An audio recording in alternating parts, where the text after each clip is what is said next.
പിറക്കുവാൻ ഉണ്ണി നീ വായു, ബേഥലേം മഞ്ഞള പോലെ ശാന്തിയും സൗഖ്യവും തായു.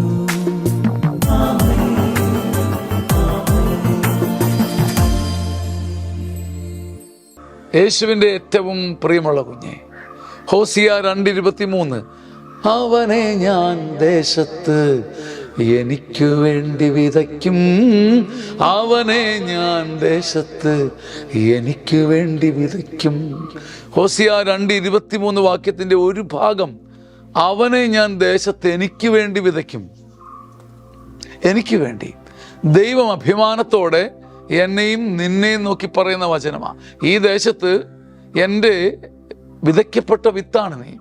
ഞാൻ നിന്നെ വിതച്ചതും നീ കിളിർത്തതും മുളച്ചതും ഫലം ചൂടിയതും നിനക്ക് വേണ്ടി മാത്രമോ കുടുംബത്തിന് വേണ്ടി മാത്രമല്ല, അവനെ ഞാൻ ദേശത്ത് എനിക്ക് വേണ്ടി വിതച്ചതാണ്. ഈ ചിന്ത നമ്മുടെ ജീവിതത്തിൻ്റെ രീതികൾ എന്തുമാത്രം മാറ്റണം. ഞാൻ എനിക്ക് വേണ്ടി മാത്രം വിതയ്ക്കപ്പെട്ടതും വളർന്നതും മുളച്ചതും ഫലം ചൂടിയതുമായൊരു വിത്തല്ല. എൻ്റെ ശിഖരങ്ങളിലെ കനികളും സുഗന്ധവും പൂക്കളും അത് ദൈവരാജ്യത്തിന് വേണ്ടിയാണ്. അവനെ ഞാൻ എനിക്ക് വേണ്ടി വിതയ്ക്കും. തോമസേ, ഡോളി, മേരി, ഞാൻ നിന്നെ എനിക്ക് വേണ്ടി വിതച്ച വിത്താണ്. ഈ ഒരു ചിന്ത വിതയ്ക്കപ്പെട്ട ദൈവത്തിന് വേണ്ടി, രാജ്യത്തിന് വേണ്ടി വിതയ്ക്കപ്പെട്ട വിത്തായി ഫലം ചൂടാനും പങ്കുവെക്കാനും ആവേശത്തോടെ ദൈവരാജ്യത്തിൻ്റെ വിത്തുമണിയാകും, മുത്തുമണിയാകുവാനും കർത്താവ് ഒരുക്കട്ടെ. ആമേൻ.